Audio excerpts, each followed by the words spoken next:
Hola a todos. Muchas gracias por estar aquí y ver este video. Quiero que sepan que subimos contenido nuevo todos los días y realmente me esfuerzo para que cada historia les guste y les llegue al corazón. Si te ha gustado, no olvides suscribirte y darle like. Eso me ayuda muchísimo a seguir creando para ustedes. Gracias por tu apoyo. Y vamos a comenzar. Parte 1. Bajo la neblina de la estación. El reloj de la estación marcaba las 7:02 cuando el tren se detuvo con un chirrido seco. A través de la ventanilla, Valeria vio a Javier en el andén. No lo había visto en meses, y aún así, bastó un segundo para que su corazón acelerara, como si quisiera escapar. No sabía si era alegría, rabia o un poco de ambas. La mañana estaba cubierta de una neblina baja que hacía que las luces parecieran más lejanas, como si todo estuviera en cámara lenta. Valeria bajó los escalones del vagón, arrastrando una maleta pequeña que sonaba hueca, demasiado ligera para la importancia de su visita. Javier la esperaba sin moverse, con las manos en los bolsillos y una media sonrisa que parecía esconder algo. «Llegaste antes de lo que pensé», dijo él, evitando mirarla directamente. Ella no respondió, solo avanzó hacia él. Durante unos segundos, ninguno habló. El murmullo de la estación se mezclaba con el sonido metálico de los altavoces. Un grupo de turistas pasaba a su lado, y un niño dejó caer un globo rojo que se elevó lentamente hacia el techo, atrapando por un momento la atención de Valeria. Javier se inclinó un poco hacia ella, como para decir algo, pero en lugar de palabras, fue un impulso breve, casi inconsciente. Un beso, rápido, inesperado, y tan fuera de lugar que Valeria se quedó inmóvil un segundo después, intentando entender si de verdad había ocurrido. «Tenemos que hablar», susurró él, con un tono que no dejaba claro si era una invitación o una advertencia. Ella no preguntó nada, solo lo siguió fuera de la estación, con la sensación de que lo que estaba por venir no iba a encajar en ninguno de los planes que había hecho. Parte 2 sombras en la cafetería. La cafetería estaba casi vacía, salvo por un par de mesas ocupadas por estudiantes que murmuraban sobre algún examen. Afuera, la neblina seguía pegada a las ventanas, como si quisiera impedir que la gente viera lo que pasaba dentro. Javier eligió una mesa en la esquina, lejos de la puerta, como si quisiera aislarse del resto del mundo. Valeria se sentó frente a él, cruzando los brazos. Sentía que la mesa era demasiado pequeña para la distancia que intentaba mantener. La camarera se acercó y pidió sus órdenes, pero ninguno parecía tener hambre. «Un café para cada uno, solo para tener algo entre las manos». «¿Por qué me llamaste?», preguntó Valeria, rompiendo el silencio. Javier jugaba con la cucharilla, evitando su mirada. «Hay algo que no puedo contarte aquí, todavía». Él todavía le sonó a trampa, pero no insistió. Observó cómo una pareja reía en la mesa de al lado y sintió un extraño contraste. Su conversación parecía de otro mundo, uno al que ella ya no pertenecía. «No me gusta cuando hablas así», dijo finalmente, con un tono más bajo. «Me hace sentir que estoy a punto de escuchar algo que no quiero». Javier levantó la vista por primera vez. Sus ojos tenían ese brillo inquietante que Valeria recordaba bien, una mezcla de decisión y algo parecido a miedo. Un sonido fuerte de vajilla rota interrumpió el momento. La camarera se agachó a recoger los pedazos, y por un instante todo volvió a la normalidad, excepto que Valeria sabía que, después de ese café, nada sería normal. Parte 3. El eco de un secreto.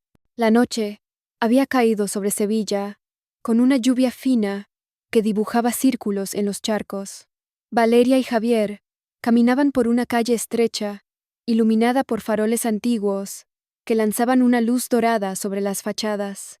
Ninguno hablaba. El silencio era tan denso que cada paso parecía un golpe contra el suelo empedrado. «No debimos vernos hoy», dijo ella finalmente, sin mirarlo. «Y sin embargo, aquí estamos», respondió Javier, con una media sonrisa que no alcanzaba a sus ojos. Doblaron por una esquina y se encontraron en una pequeña plaza desierta, donde una fuente murmuraba su propio lenguaje. Javier se detuvo y metió las manos en los bolsillos, como si buscara valor. Hay algo que llevo tiempo queriendo decirte, comenzó. Pero si lo hago, no habrá vuelta atrás. Valeria lo observó, intentando leer entre sus palabras. La lluvia le caía sobre el cabello, y una gota fría le resbaló por el cuello. Algo en la tensión del momento la obligó a dar un paso hacia él. Entonces Dilo susurró. Javier no contestó, simplemente se inclinó y la besó. Un beso rápido, casi torpe, pero cargado de una urgencia que Valeria no recordaba haber sentido antes. Cuando se separaron, ella no sabía si estaba más confundida o enfadada. Él se alejó un par de pasos, como si hubiera cruzado una línea invisible. Valeria, inmóvil, escuchó el eco de la fuente y comprendió que aquel gesto no iba a quedarse sin consecuencias. Parte 4 Sombras en la mañana. El amanecer llegó sin que Valeria hubiera pegado ojo. El beso de Javier se repetía en su cabeza como una escena que no podía pausar. Al salir de casa, Sevilla ya estaba despierta. El olor a pan recién horneado, el ruido de las motocicletas cruzando las avenidas y un cielo que prometía calor. En la cafetería donde trabajaba, intentó distraerse sirviendo mesas, pero cada vez que la puerta se abría, su mirada se dirigía instintivamente hacia la entrada. No lo vio. Sin embargo, a media mañana, recibió un mensaje breve en su teléfono. Necesitamos hablar, hoy. El corazón le dio un vuelco. Antes de que pudiera contestar, una clienta pidió la cuenta y ella volvió a su rutina, aunque con las manos más frías que la porcelana que sostenía.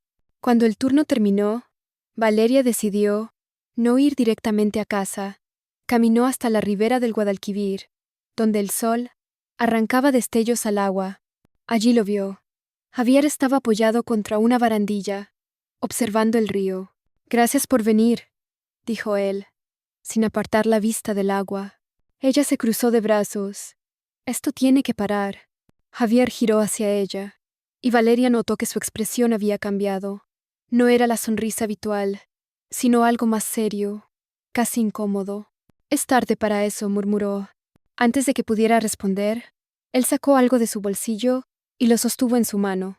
No era un objeto amenazante, pero bastó para que ella sintiera que todo estaba a punto de cambiar. Parte 5 Ecos de un secreto. El objeto que Javier sostenía entre los dedos era un viejo colgante, oxidado y envuelto en un trozo de tela. Valeria lo reconoció al instante. Era el mismo que llevaba su madre en aquella foto que una vez vio en la casa familiar. Un silencio incómodo se apoderó del espacio entre ellos. El murmullo del río parecía susurrar historias que ninguno quería escuchar. ¿De dónde sacaste esto?, preguntó Valeria, con la voz temblorosa. Javier la miró fijamente, pero sus ojos ocultaban un secreto profundo. Lo encontré en casa de tu padre. No estás solo, Valeria. Su corazón se aceleró. Las piezas del rompecabezas empezaban a encajar, pero la imagen completa aún era un misterio. ¿Qué quieres decir? Tu padre no es el hombre que creías. Hay cosas que no te contó, y yo también he guardado silencio. Su tono bajó, casi como un susurro que temía romper la tranquilidad del río. Valeria se llevó las manos al rostro, intentando procesar la avalancha de emociones. El calor del mediodía aumentaba, pero ella sentía un frío interior que la paralizaba. De repente, Javier se acercó, y sin palabras, la besó fugazmente en la mejilla. No era un beso de amor, sino una promesa muda de que el pasado los estaba alcanzando y que no había vuelta atrás. Ella retrocedió, sintiendo cómo la tensión entre ellos se espesaba. Necesito tiempo para pensar, dijo, alejándose hacia la plaza. Mientras Valeria se perdía entre la multitud, Javier se quedó mirando el colgante, preguntándose si la verdad los liberaría o los destruiría para siempre. Parte 6 Sombras, que perduran. La tarde caía lenta, teñida de tonos naranja y violeta, mientras Valeria caminaba sin rumbo por las calles empedradas de Santa Lucía. La caja con las viejas cartas y fotos estaba cerrada sobre la mesa, un muro invisible que separaba su pasado del presente. Aún con el colgante entre sus dedos, sentía el peso de 1000 preguntas sin respuesta. Al llegar a la plaza, La brisa suave movió las hojas secas, como si el viento quisiera contarle un secreto que solo ella podía entender. En el banco donde solía sentarse con Javier, encontró un pequeño papel doblado. Lo abrió con manos temblorosas. Era una nota sin firma, apenas unas palabras. No todo lo que duele destruye. A veces, libera. Ese mensaje quedó resonando en su pecho, como un eco que desafiaba el miedo y la incertidumbre. Valeria cerró los ojos, respiró profundo, y por primera vez en mucho tiempo, permitió que una lágrima rodara, sin pedir permiso. No era tristeza ni arrepentimiento, era la calma que llega cuando se acepta que algunas historias no terminan con certezas, sino con cicatrices que nos hacen humanos. Al ponerse de pie, sintió un suave roce en la espalda. Era Javier, con mirada sincera pero contenida, sin palabras ni promesas, solo un gesto de comprensión mutua, como si supieran que sus caminos seguirían separados, pero marcados por lo que compartieron. El sol desapareció tras las montañas, y la noche cubrió Santa Lucía con su manto estrellado. La oscuridad ya no parecía tan amenazante. Valeria comprendió que aunque el pasado pudiera perseguirla, la verdadera batalla era vivir con esas sombras, aprender a convivir con ellas sin que definieran su futuro. Mientras se alejaba, la luna iluminó la plaza vacía, dejando atrás un silencio cargado de preguntas sin resolver y de un extraño alivio. La historia no terminó como esperaba, pero en ese final, incierto encontró una chispa de libertad. Y en esa incertidumbre, la vida continuaba. Fin de la historia.